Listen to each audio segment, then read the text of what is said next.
Maswerteng hapon po mga ka-STL. Narito na po ang resulta ng STL Pampanga para sa araw na to, second draw, December 21, 2024. Araw ng Sabado, naway ang mga natayaan nyo pong mga numero kanina ay manalo nawa ngayong hapong ito, 4 PM. Kaya kunin nyo na po ang inyong mga tickets. Narito na po ang resulta.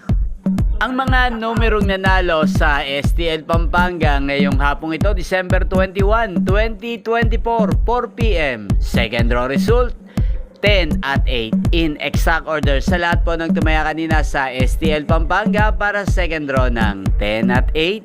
Congrats po sa inyo, panalo po kayo. At ngayong hapong ito sa STL Pampanga, atin pong i-shoutout si Kuya Paulino ng Pampanga. Shoutout po sa iyo, Kuya Paulino ng Pampanga. Naway nasa mabuti ka pong kalagayan. At sa lahat po ng mga taga Pampanga dyan, shoutout po sa inyo. Naway nasa mabuti rin po kayong kalagayan. Inyo pong napanood ang resulta ng STL Pampanga sa channel na to, Roderick Hernandez TV. Magkita-kita pong muli tayo mamayang alas 8 ng gabi dito po sa channel na to.